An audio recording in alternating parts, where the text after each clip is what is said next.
What got you into training? So I think for me, I've got two answers in my mind, right, that come to what got me into training. The sort of bro answer is, I grew up watching Terminator, Predator, anything with Arnold Schwarzenegger in it. That's what I thought a man should look like. I don't know anyone who didn't look at Rambo and go, hang about, this is what we should look like as men.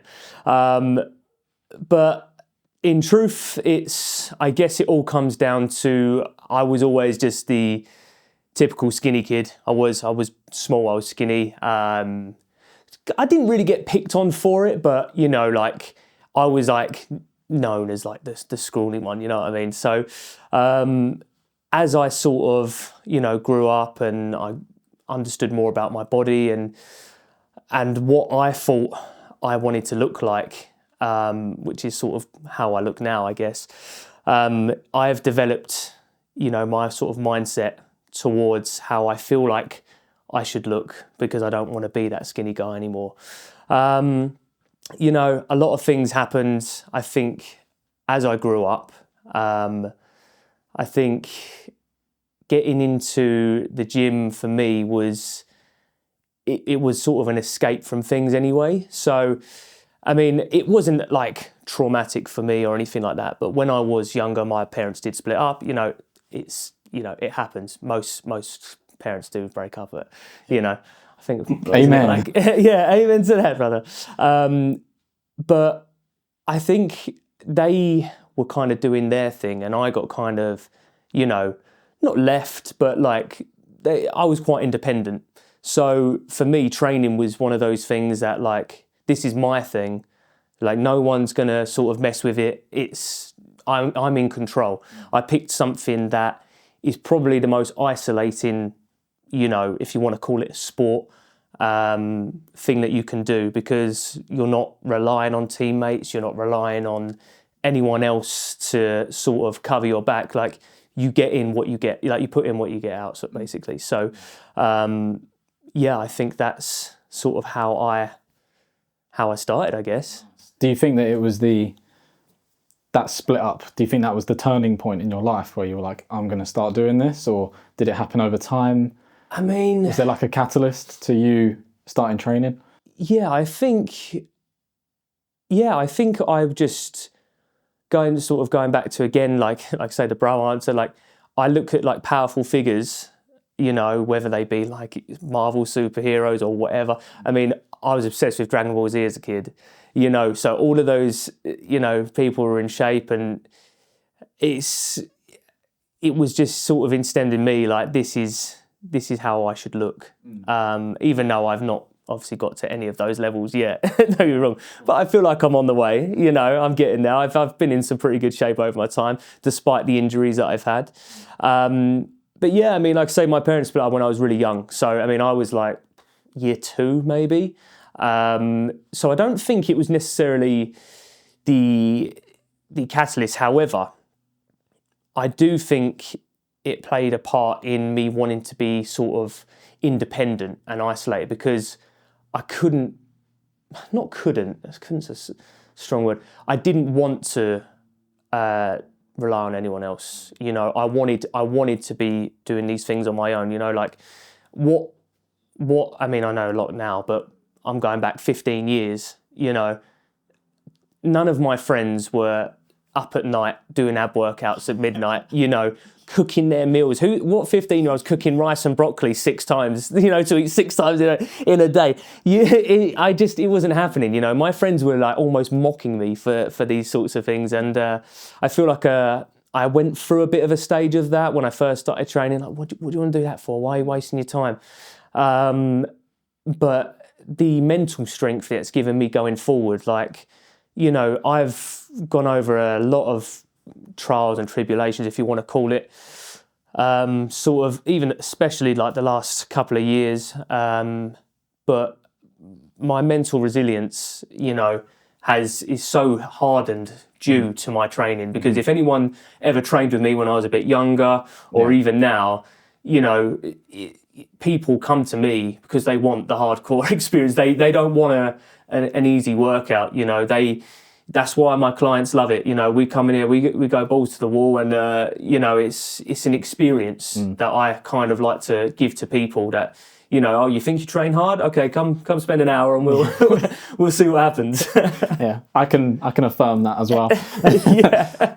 So, on the note of your clients, like what's like the general story that you tend to hear people starting out for the first time? I mean, you trained me, right? I came to you when we were like, what, 17? Yeah, I guess And so, yeah. I came to you being like, you know, I'd just been through a breakup. Yeah. I was feeling like shit. I was doing push-ups in my bedroom, and I was like, I need more. I need more. Yeah. And then I came to you and Jordan. Yeah. And like my story was, I just want to be better. Like I was in this headspace where I was like, I've got all this energy, and I feel like I'm gonna pop. And I just like, I see you guys. You look chill, confident, like big, strong. I was like, that's what I need. Yeah. But I want to know, like, the general, obviously, like, we both ended up qualifying as PTs. What's the general story that you get from new clients that come to you? Do you see a lot of mental battles going on when they approach you? Yeah. So, funny enough, it all starts with the mental battle, and that's when, you know, when I first get to know a client, that's the first thing we break down. Why do you want to be here? You know, what is it that's driving you? What is it that wants you to make that change right here, right now? Because, you know, as a PT, we've all had those clients that come in and say, I've got a holiday in 6 weeks. You know, those, you know, sort of people, it's absolutely fine. You know, we'll see what we can do. No one's going to get in shape in 6 weeks unless, you know, you're injecting something. That's not the ones that drive me. I want, not that I want someone to be suffering, don't get me wrong, but, you know, I want them to have their purpose. You know, I want them to come to me and say, you know, I've been struggling with this, my eating, my training and whatever, and this is why I'm here. I want to be better. I want to better myself. So, yeah, I mean, I can think of a few clients that I've had that, for example, they'd never taken their top off on holiday. Just couldn't do it. The confidence was just shot to pieces. They just could not do it. They did not have the confidence to take their top off, even on holiday when you're surrounded by a bunch of people who you're never going to see again. And, you know, I'm happy to say that all of those clients that have messaged me, I remember them messaging me while they're on holiday, I've taken my top off and I'm confident. That to me almost makes me want to cry because, you know, I'm like, that's, in my mind, that's job done. Not job completely done, but that's such a big thing for someone. They've overcome the hardest thing, right? 100%. You know, I've had another client never got naked in front of his girlfriend, even when they was having sex. You know, could not do it. It just could not do it. And then eventually, there we go. Free flag. Don't judge me for this 2-bar thing. If anyone ever's been to my home gym, this is the heaviest, the heaviest bar cable I've ever been on. It feels a lot heavier than it actually is. They're the OG cast iron Oh, ones, 100%, so baby. they're weirdly harder. This thing here is, I think it's older than me. I'm not going to lie. There's something powerful in them. I don't know what it is. Oh, yeah.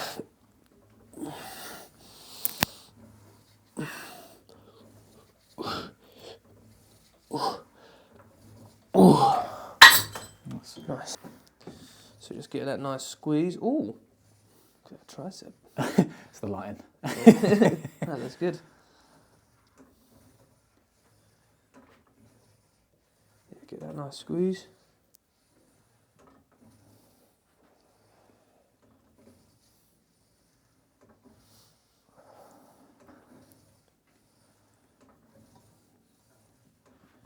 Go on, keep going. Almost there. How many did you do? 15. I think.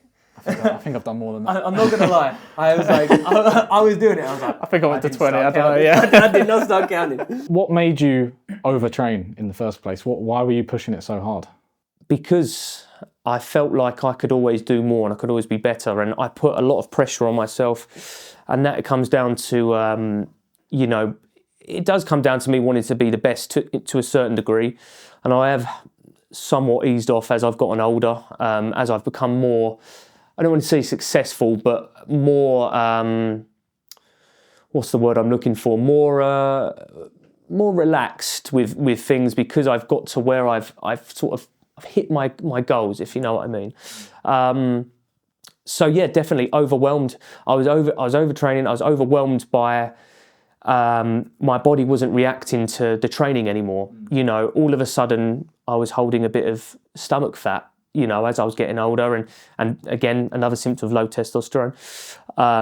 So it was a really big thing, and I was going, hang about, I'm eating the same, I'm training really hard, and all of a sudden I'm not growing anymore, and I'm not, and it all come crashing down. So I had to take a long, hard look at myself and reflect about what I'm doing, and realizing the long term. You know, I was 26 at the time. 26-year-old should not have low testosterone. I'm telling you that now. It's prime time. It's prime time, baby. Yeah.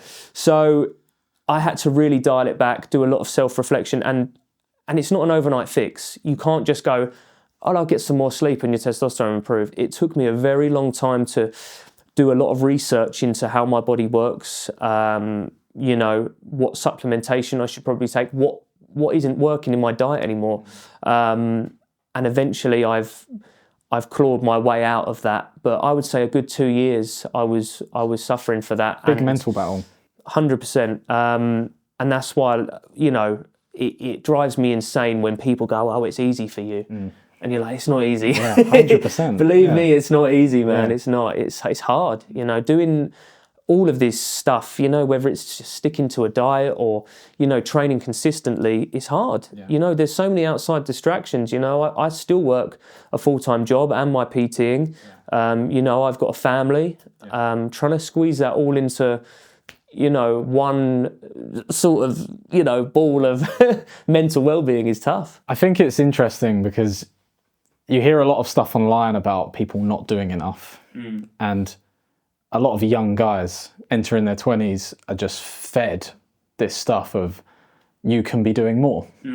And there's not a lot of stuff on the other extreme, which is you could probably be doing less. Yes. And this is where like therapy comes in, right? Because you've got one extreme to the other. And I feel like it's such a good mix where people start gym because they need help. That is like, that's the help that they choose to get. Yes. Whereas it's also addictive. You know, therapy's not addictive, I wouldn't say, in my opinion. Yeah. Gym very much is. It's a vice. Completely agree. You see drug addicts switch over from drugs to train, and that becomes their drug. So it's a powerful thing, and people need energy outlets. And the problem is when you take that too far, you need that mental, not resilience, you need the intelligence to go, okay, where do I draw the line? Yeah. And how do I use gym and training efficiently to better my life, not just to be better, if that makes sense? 100%. And, you know, my experience has been so crazy for, you know, the time I've been training because, you know, like you just said, it's addictive. It's stupid, but, you know, my nickname was Wide Back Willie. You know, I still call you that to myself. Some people still call me that. Yeah. And it's crazy because it's something so silly, but that's an addiction, right? Someone going, oh man, you're looking big. Wide Back Willie's in the house. You know, it's like, yeah. I am in the house. Yeah. Yes, I am. And you do get this, anytime you get in shape, you do get a bit of an ego, you know. And again, I've had it over the years where very much big fish in a small pond. And then when I get to the bigger pond, I realise, oh wow, I'm just a small fish. And there's always, and then that's not me talking about my size, but maybe I thought, not necessarily I was definitely not better than anyone else. It's not what I'm about, but thought that I knew it all. You know, I know where I am. I'm very confident in myself. And then to be realised, you're like, you know what? Maybe this isn't the way I should be. 100%. And again, a lot of reflection goes on that, you know, when you're looking at yourself from other people's eyes, you go, okay, maybe that's not the way to be. Get that nice squeeze down to the bottom, and we'll hold that there for a second, keeping that tension on the triceps. Drive it back down, squeeze.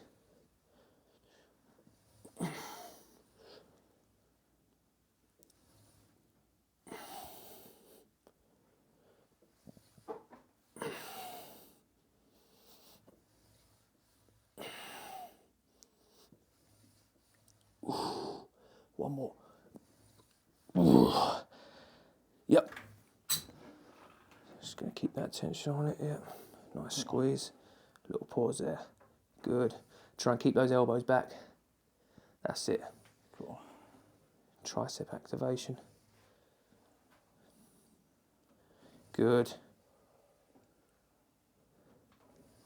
Feels heavy, don't it? Feels good. It feels damn good. It's these damn iron plates. Oh, it is, man. Honestly, this ain't no, what do you call it, pure gym. You know, this is, I don't know if you can see the label up there that I've actually written on there. Potter's Gym, established 2020. I think back to when we went to Body Power Expo and you and Jordan. I was only just starting at this point, so I was just happy to be there. I remember you and Jordan walked through the door and saw like just a million people bigger than us. Yeah. And I saw the look on your guys' face. And I think it was Jordan who turned around and went, I'm small. Yeah. And I could see the look in his eye. Yeah. And like you guys were looking at each other going, we got work to do. We got work to do. And baby, like, yeah. I was like, I'm just happy to be here. This is great. I'm having a good for the time. experience. I'm good. Yeah. It's interesting when you put yourself in a different scenario and suddenly you realise, okay, but that's where it, you know. Well, funny enough, I was actually looking through my drawer the other day because I was training. I was getting something to train on in some clothes, and when I queued up for Jay Cutler, and I got the only shirt size they had. It started at extra large. Yeah. Right. so that's when you know you're in big home. I was this kid. I brought it and I was like, yeah, I'll be all right. It was a dress. I was wearing a damn bed sheet. It's an oversized XXL. Yeah, exactly. So I then get to, you know, the size I am now. I mean, this is an XL. This is an oversized XL. I'm an XL now. And I think this is 10 years ago. This is 10 years ago. And I think, oh my God, I thought I was a big guy. I mean, but that it does stem from, you know, people saying, oh, you're in good shape and things like that. And, you know, I was in good shape for my age and things like that. And I had the grit. I knew what I needed to do and train, and I still know what I need to do. You know, sometimes life gets in the way of that, but I'm more than happy for that to be the case now where I am in my life. Whereas if I was 21, 22, maybe probably even up to 25, I would argue with my partner over this sort of thing, you know, oh no, let's not go to gym. No, we're going to the gym now because that's my routine. I've eaten the food I need to eat before I train. I've had my pre or whatever I've had. I'm training now, you know, and she'd be like, I don't get it. I don't get why is it such a big deal to you? Because I've built it over how many years, and you know, and it's an addiction. You know, it's like someone saying it's a crack addict. No, it's your escape. Do you know what I mean? It's it's your vice. It's your thing. Yeah. And this is what I mean about how like some people out there don't have that outlet. They don't have something that they can channel their energy into. No.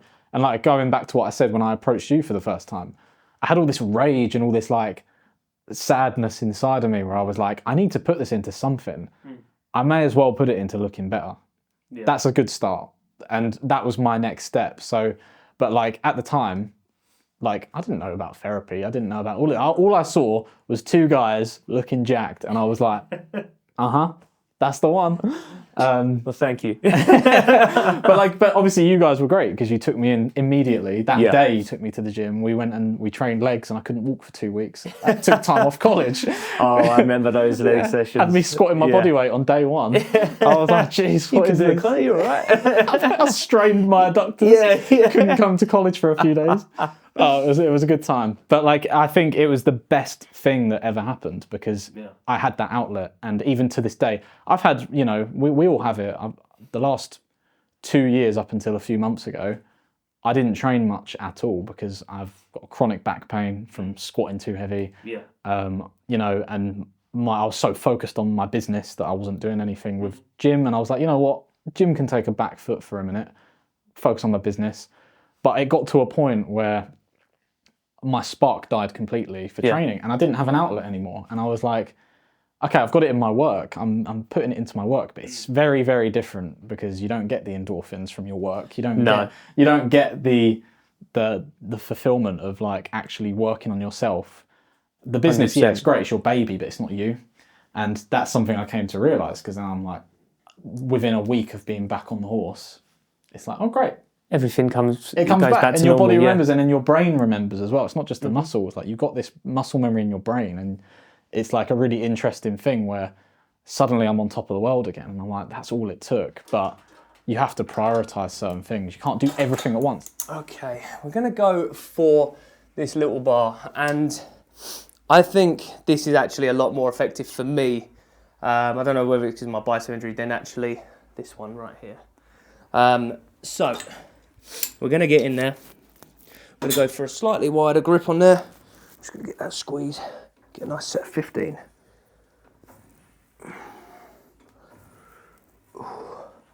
I'm keeping my elbows locked in by my sides.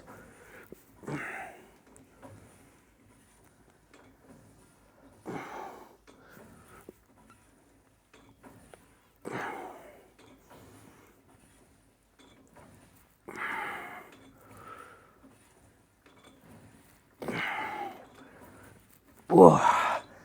Ooh. Nice set of 15 there. Nice. Let's check the, where's my phone? Sweet. All right.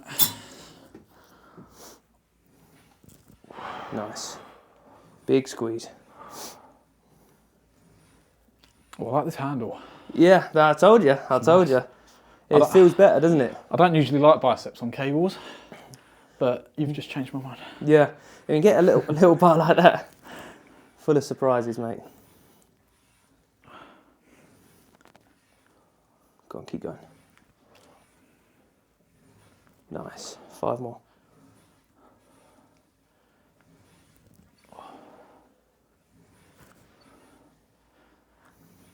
One more. Good. Well done. Good set. One thing that I'm really interested in is, obviously you've already spoken a bit about it, but the kind of person you were before compared to the person you are now, what are the improvements? And maybe, I mean, you kind of talked about the cons, you got the obsession and stuff, but what are the improvements and changes that you've seen as you've not just grown up, but grown in the fitness world and like learned how to channel and regulate your emotions? So the biggest thing I've noticed it within myself is I can like confidently say like I'm a bit more of a relaxed person. I was quite hot-headed. You know, for example, like everything was like do or die for me, you know, especially when you're first becoming a PT or, you know, whatever it is you're doing. Say, for example, I lost a client. It would be like raining hell, you know, for the next week. I'd be like, for God's sake, like, what am I going to do? You know, and it wasn't because I was, you know, relying on money or anything like that. I'd always got a full-time job, but it would just make me, I'd be filled with almost rage about it. Yeah. Whereas now I know there's always another client, and any other PT who thinks, you know, if they're a good PT and think they lost a client and it's going to be the end of their PTing career, you know, like I once did, you know, keep your chin up, because it really it doesn't matter, because you always get another client if you're good. But so I feel more of like a relaxed person. I don't know if that's me becoming a dad as well, has changed me massively. I guess I've got more compassion. I was self, and I still can be selfish. I feel like you'd be a fool to say you're not, like, everyone's selfish in their own ways, but because I've done something that's only for me, you know, like I said, training, it's very isolating, it's very individual. You know, you are selfish because you're thinking, well, no one's doing this for me. No one cares if you're squatting 200 kilos. You know what I mean? No one cares. I care. So I'm going to go do it because it's for me. It's my own personal thing. So you're naturally more selfish. Bodybuilding is a selfish sport, you know. Not that I'm a bodybuilder, but it's, you know, within the same realm Following of the things. discipline, yeah. Yeah. So I guess now I'm not as selfish, I suppose, which is a nice thing, you know. You know, especially for my partner. I mean, she's as good as gold. So Yeah. you know, I've got a good family unit, so I'm very happy where I am at the moment. She's been patient with you. She's been very patient with me. No, that's good, man. All right, cool. What would you say that you've learned that you could sort of pass on to other people about the mental shift in your training? Like, obviously, you've talked about how you've changed in these ways. Mm-hmm. When you're giving advice to someone else who's looking to start training, and you want them to make those mental shifts as well as physical, what would you say to these people who are just starting out? Have patience. Patience is, I think, is probably the only, apart from obviously, you know, your will to do it, you're not going to get anywhere without patience, because training and dieting it's not an overnight thing. And I get it every time, you know, I get a new client, 5-6 weeks in, they're like, you know, oh, what could we do more? And you're like, no, you need patience, because training and getting your body right is a mental battle. So if you can train your mind to be like, right, this is a marathon, this isn't going to happen overnight, this isn't going to happen in 6 weeks, this isn't going to happen in 1 year, your mind needs to prepare for this is your lifestyle now, you know. And yeah, you're going to have mess ups, you're going to cheat on your diet, you're going to go for a drink, you're going to do whatever you're going to do. So if you can, you know, prepare your mind for this is your life now, I think that's the difference in the clients who make it and don't make it. Because if you're just here for a quick fix, and this is where it's quite sad, because I feel like this is why there's so many young kids on steroids these days, you know, or taking SARMs or whatever it is, because, and even those, you know, fat loss injections, people don't want to wait. We live in an instant world where everything's on our phones and we can get everything we want instantly. We can order food, you know, get it within the hour. You can even get same day delivery on Amazon. You know, they're dropping things off at drones in some countries. It's crazy, you know. So everything is instant. And when you tell people this isn't going to be a quick fix, you know, because it's your mind that you're changing, not just your body, people don't want to hear that. They want to go, well, you know, well, what if we, you know, guys, what if we got some testosterone, or girls, you know, what if we just lose a bit with the injection? You know, everyone wants that shortcut. You know, that's why Slimming World and all these things are such big businesses, because, you know, they think that's the magic thing. But patience is what's going to get you there. Patience and the will to do it. How do you think that falls into everyday life? People not being able to be patient and that mental battle. I think for select few, I think that patience will make them a champion in whatever they're going to do. You know, I've had some clients that it's changed everything for them. Getting in shape changed their work life, it changed their home life, it changed basically every aspect of their life, because they had the patience to do it, and they realised this isn't going to, you know, be an overnight thing, and it's created a world where they feel happy in it now. For the majority of people, unfortunately, they can't, you know, and it's very sad, you know. And I'm guilty of it. I think, oh, well, I want to do it now. I want it now. Like, everything I want is, I want to do it now.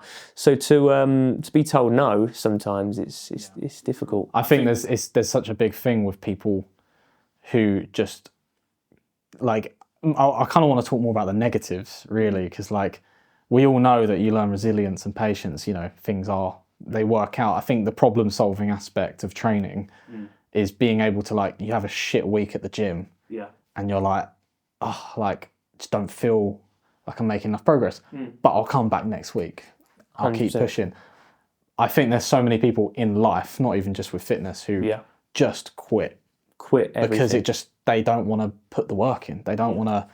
They don't want to, like, fight through it, and be like, I can make this work. Yeah. And I feel like it's a skill that luckily I think I've managed to work on, where I've, in my life, I've tried to fight through things even when they're at rock bottom.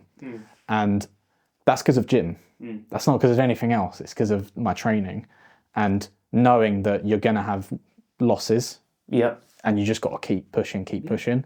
And sometimes, you got to know when to walk away as well. But Completely agree. But it's having that knowledge and then be like, no, I tried, gave it everything I had. There you go. Yeah. And that's, being prepared to fail, time and time again to get to where you want to be is such a big thing. Like you can't just look at a problem. You've got to almost look through it. Yeah, you've got to be able to look through it and go, right, well, look, I might not be there yet, but I'm building the path to get there. And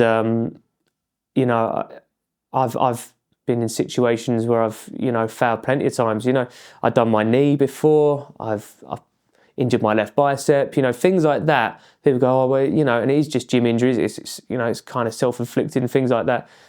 But when you're used to training and being, this guy, who's strong and whatever, and then all of a sudden you're not that guy, and you've got to build this road to recovery or whatever it's it is. Essentially an identity crisis. I completely, yeah. That's what it is. That's probably the best way. I've never actually looked at that in that word, but that's identity crisis. That is.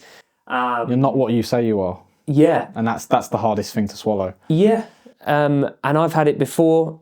Like I know it's like there's a few gym memes, but it's the hardest hitting thing in the world. I've had it before where I haven't seen someone for a while. Oh, you still training? And you're like. Yeah, I'm still training. It's a dagger to the heart, man. And when you're not the guy you think you should be or the guy you was before, and people see that and they point it out, and then they're and they're not doing it maliciously or anything like that, but they're just curious. It does hurt, and all of a sudden you're sitting at home, and you're going, oh my God, like what would I do? I couldn't. I remember when I like tore this bicep, it was like, even though it's still healed, I struggled to like wear vests and things like that. I mean, I don't really wear vests much anymore anyway, but to even wear like a like a shirt, like a short sleeve shirt or anything like that that's above it, I have the confidence, man. It messes with you. It really does. It really does. And I think Chris Bumstead even said it, didn't he? Like that's why he always wears, because in his head he's like, I'm small. Yeah. And I'm like, Mr. Olympia. Literally classic Mr. Olympia. Like, how are you? It's crazy. But I think anyone who thinks people who are in shape, like really good shape, have it all together. Yeah. Like I think, and I'm not talking about myself here because I'm not in the best shape I've ever been at the moment. But when you look at people, they haven't actually got it together. Yeah. Like people are like very insecure about what they look like. So, when people make comments like that, I feel like you've got to, it's almost, you wouldn't say to a large person, oh, did you get bigger? Yeah. Do you know what I mean? It feels this. I would imagine that's how it feels like, because it hurts, man. Everyone's got feelings. So, yeah.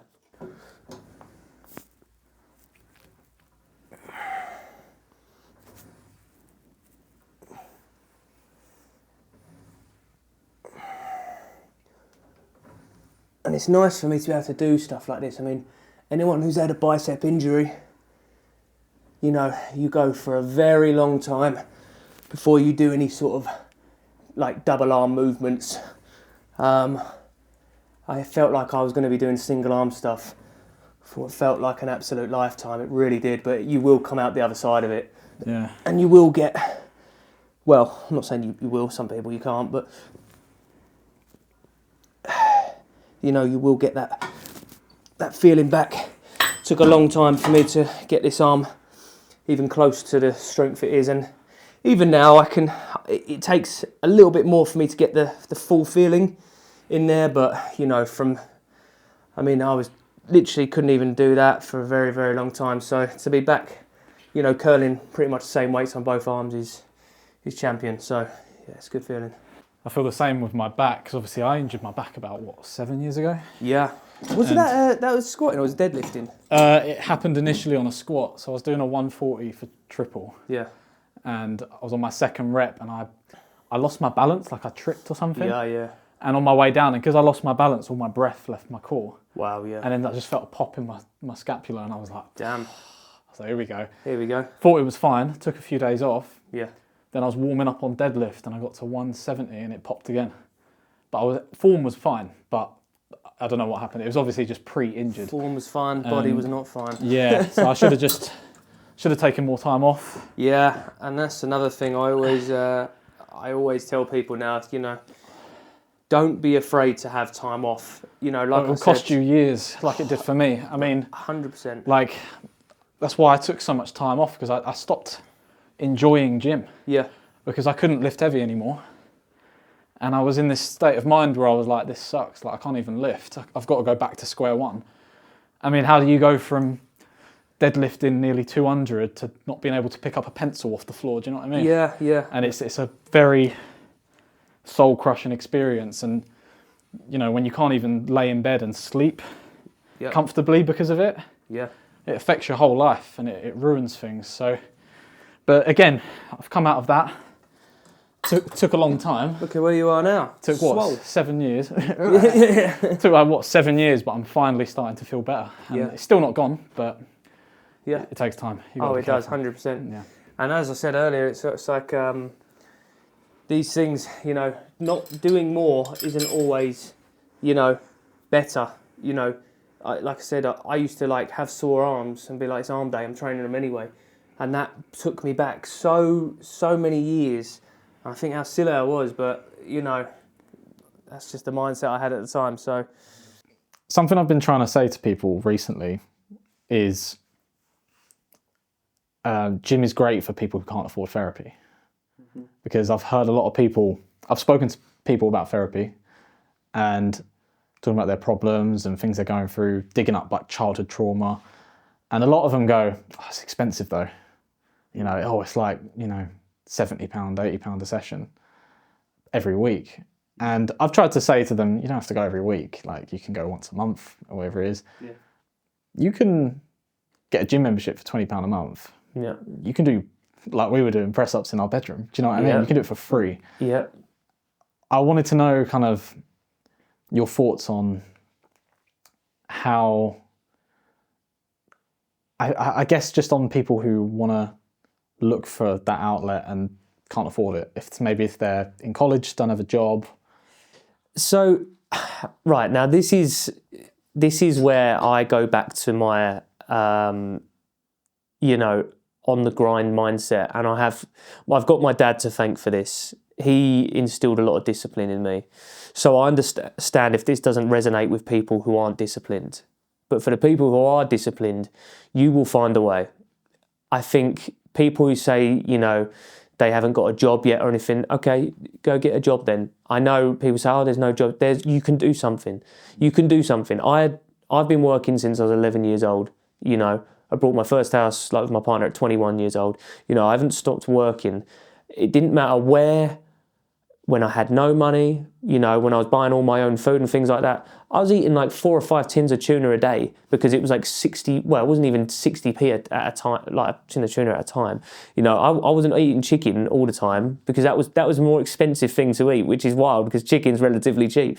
I know it's more expensive these days, but, for young people who feel like they want to get into the gym and things like that, start in your room. I remember I asked for Christmas, I got, the Pro Power bench, with the screw-on weights. I loved it when a girl came round after school. Had your Arnold poster on the wall. And I had my Arnold poster on the wall and I was pumping those 6 kilo dumbbells with the sand in it, and I was like, check how much I could bench. Yeah. But like I say, you'll find a way, and the people who have that discipline will go the extra mile to do that. Whether it's even your young paper rounds. I had a paper round when I was a kid. That paper round, it was 20 quid a week. That paid me £20 a week. I was getting that, and I remember at the time I could go to my school gym for £1 a session. So that was my money on that. I had to beg my mum for like the last few pounds like of the month, you know. Please, I need a basset. Please, I want to get a protein bar as well, please, or whatever it is. You know, and I know it sounds crazy. It wasn't even that long ago, but when training first started, you know, getting big, like my protein only just really come out, like affordable protein powders, because you used to be able to go to like GNC and things like that. Man, you couldn't afford that as a kid. You know, there was no protein powder. I remember I had to buy it unflavoured. It was this thing. My mum used to work in a chemist. It was unflavoured protein powder, right? This thing, it was like, the packaging, it was like from the 80s. This thing was the most disgusting thing. I used to mix Nesquik with it or anything, because anything to make it, and it was all clumpy, didn't mix. I had peanut butter sandwiches. Yeah. The whole loaf. I was having just straight peanut butter. Like I'd be like, I remember when I started training with you and you pulled out a G&C tub. Yeah. And I was like, God, how much was that? And you were like, 30 quid. And I was like, 30 quid? What? What? I was like, what do you mean? I was like, oh, no, I love my sandwiches. Because at the time when I guess we went to college, I was working 2 jobs and going to college. So that's what I'm saying. Like even from a young age, I was doing college 5 days a week, and I was working 2 different jobs, because I was like, I know where I want to be. I know what I want to do. I want my own money. So yeah, I did. I remember actually buying that tub, thinking you took it to the gym and you were having it in the changing rooms, and I was like, this guy's serious. I was like, he put a tub of protein in his gym bag. Yeah, I was like, whoa. Just in case he needs the full like 30 serving size one. I think it was Super 6, if I remember correctly, because I remember watching Ronnie Coleman doing like 8 scoops of Super 6 in his breakfast shake, and I was like, you pulled it out your duffel bag in the gym. I was like, what? I'm gonna do this right now. Crazy. You never know when you need emergency gains. But then that became like for emergency gains. But then I remember seeing that, and I was like, oh, this must be normal for gym goers. I was like, I need to do that as well. And it wasn't. It was not normal. It was not normal. And then when we left college, I started training with my mate. And I did a similar thing, and he went, what are you doing? Why have you brought that? And I was like, my boy does it. My boy does it. Yeah. He always brings protein with him. Yeah, I know. And but yeah, you know, like I say, where there's a will, there's a way. And I think I made sure, you know, whatever I was doing, it was going to be my way. You know, again, it's my thing. Yeah. I can do what I want to do with it, you know. Yeah, I think it's something to think about for young guys, because like I think young guys don't know how to regulate their emotions. No. They go through maybe their first heartbreak when they're like 18 or something. Do you know what I mean? Yes. Like, I mean, I did. Yeah. Like, when I approached you, emotional damage. I was like, Willie? And like I think at the time, like I didn't know how to regulate my emotions, and Jim helped me with that. Yeah. And it helped me actually think for myself. It helped me calm down. It helped me know who I was, and I could leave the gym, go back to my everyday life, and be like, everything's fine. I'm good. Like I've worked on myself, got a bit more self-respect. My self-worth went up, because I was like, I'm doing all right. And then suddenly, before you know it, you're back on the horse and you're moving again. There's momentum, and I think just for young guys, it's really important to just understand that you need to put your energy into something. I know I keep saying that, but you need to put your energy into something, because I think you go through pain for the first time, it hits you like a brick, and you think your world's over. Everything's ending. Completely agree. You don't really think that it's going to happen again. It does. It happens numerous times. You thought that was the last time. No, it happens multiple times in your life. These bad things happen, and I think every time they happen, if you're working on yourself in the process when things are good, that's when the magic happens, because you're not just waiting for a disaster to go, right, I'm going to fix everything now. And this is why I tell people, either go gym and or therapy when your life is in a good place.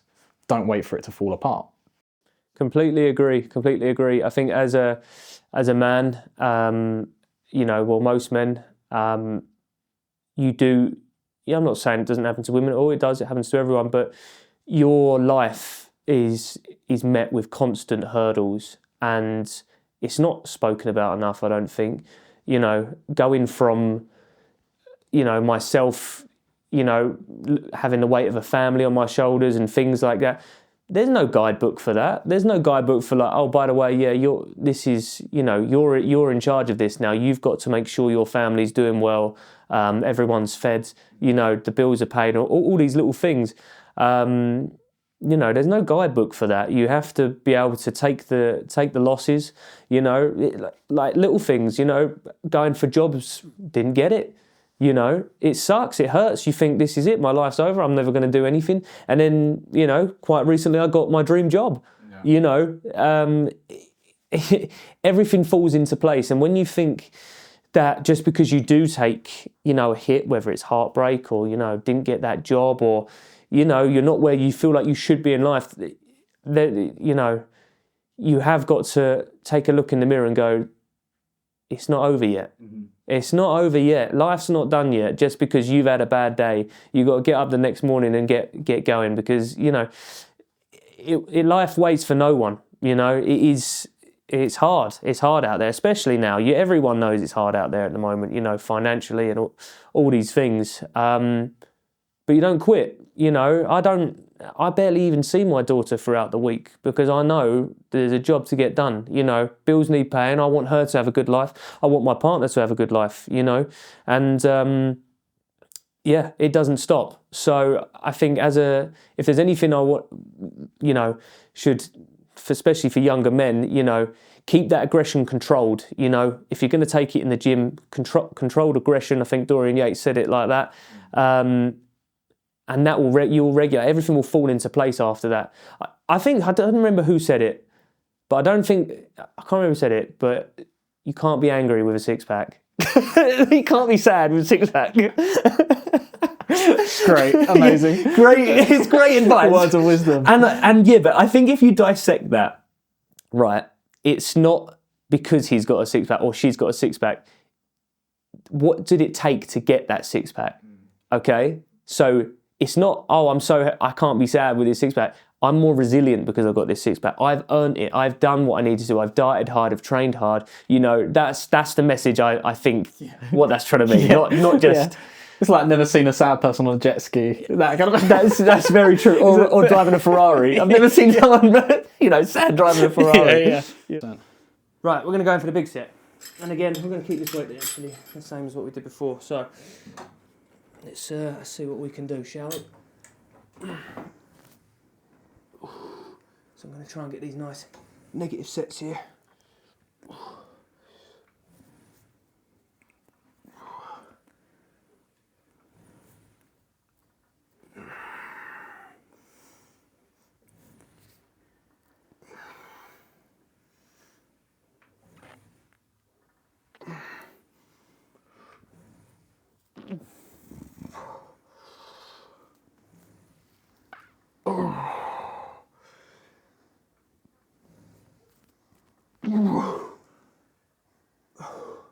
Shit. Nice, bro. Is it a real set if you don't say shit halfway through? Woo! Come on, bro. You got this. Right, I'm just going to go for that nice little hold now. Nice. I don't know why I said nice, because it's not nice. It's nice for future you. Yeah.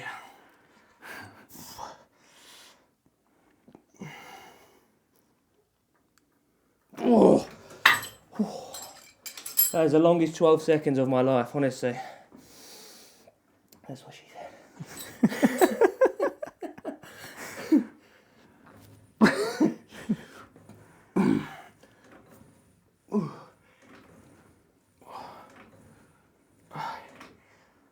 Come on.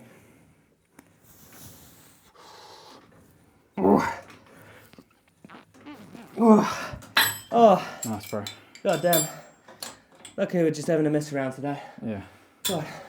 Just a little therapeutic Just pump. a little therapeutic one, yeah. This is just for a bit of banter. While we face our demons. Yeah. Oh, the demon facing workouts, god damn. We'll have to film one of those. Yeah, we'll get one of those in the books, because, that last chest session we hit together. Oh, that was beautiful. Oh man, I was fighting demons. I told my friends all about it. Did you? I was like, guys, you're not going to believe this. Yeah. I've been exercised. I was fighting my ancestors' demons. And it was in the midst of a thunderstorm as well. It was beautiful. Thunder, lightning. Very, very frightening. It was pretty wild, I'm not going to lie. Yeah, 4. Yeah. Yep. So normal, pause, then 2 drops. Normal, yeah, hold, and then, just drop it from there. It's even heavier on the biceps. Nice.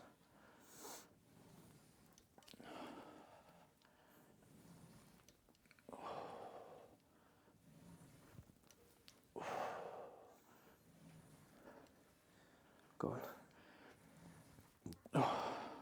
Get that squeeze. That was nice. Good. You got another one in there? Very good. Now this hold, this is going to suck, I'm not going to lie. Great.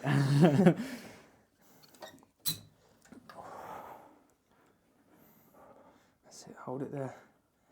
Keep that tension. 7, 8, 9, 10, 11, and 12. Good. Very good. Jesus. I know. That's a rainy day remedy right there. Wowee.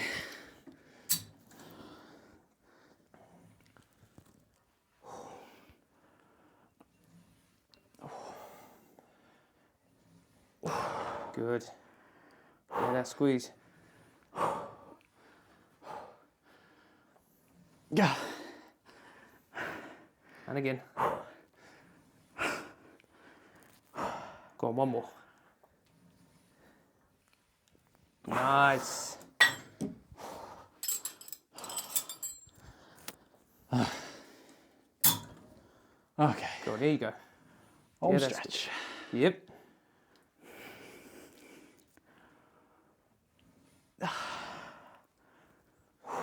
Come on, you got it. We're going to get to 10. We're going to get to 10.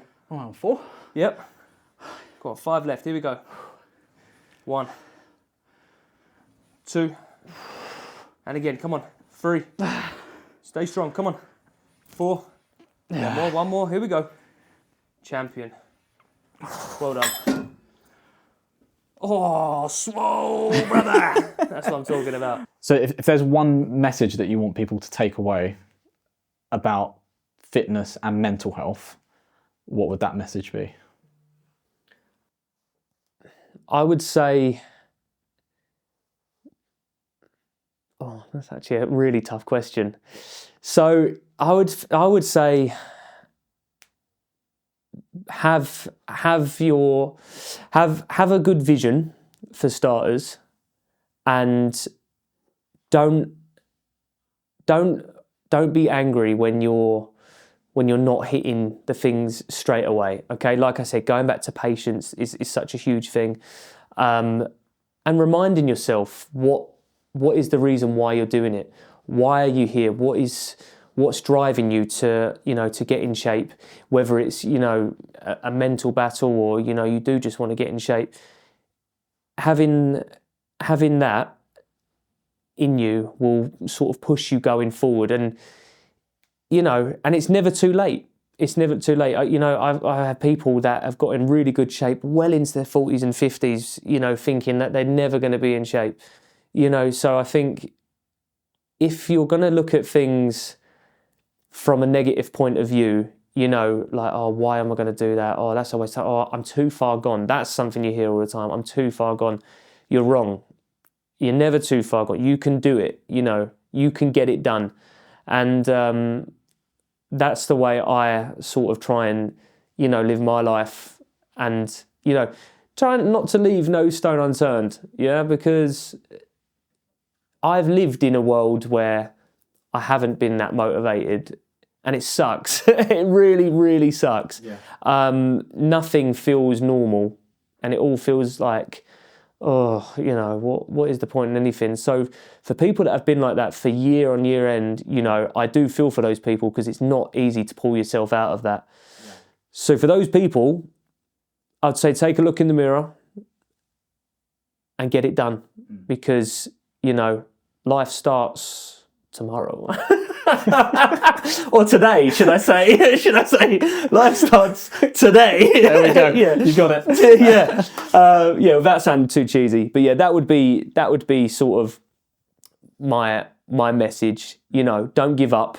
Yeah. Everything's doable. Yeah. You know, whether it's going to be the job you want, training. You know, everything's doable. Yeah, man. You can do it. Yeah. I think following on from that, I think it's being able to stand there when you do that reflection before you get started and saying like, who is the person that I want to be proud of in 10 years? Yeah. Not just the person I want to be in 10 years, but, you know, looking back, I was talking about this to my friend the other day and we were a little bit tipsy. We were just having a catch up. We were having a bro moment and he was like, look at us, man. He was like, 10 years ago, we were dreaming of being in this position. Yeah. And we still find reasons to complain sometimes and, you know, you get a bit annoyed about things. He's like, but if you actually think about it, he's like, we are better than what we thought we would be. Yeah. Because we put in the work. And we didn't know it at the time. But if you can sit there now and say, this is where I want to be in 10 years, it's such a good reflection to have to say, I want to be proud of myself, my future self. Yeah. Not just proud of myself right now. 100%. And I think that every time I've hit a sort of life goal, you know, when I had my dream car or got my first house or got this house, you know, it is something that I look back and go, oh my God, look at where I am now. Like I look at my daughter, I think how proud I am of her, you know, and I'm like, I look at my beautiful family. I'm like, sometimes I go, is this real? Is this actually real? You know, yeah. I've got my dream job now. I love my business. I've built this, you know, somewhat, I think, amazing lovely gym. Yeah. A lovely gym in my garden. Yeah. And, you know, even us, we're sitting here talking, we've known each other for years. This is something we've spoken about for a long time, yeah. You know, and now here we are, we're actually doing it. And it's, yeah. I think it's a really refreshing feeling. And I just hope the positive vibes keep coming. Yeah, man. Yeah. Will, thank you so much. You're very welcome, sir. Bosh.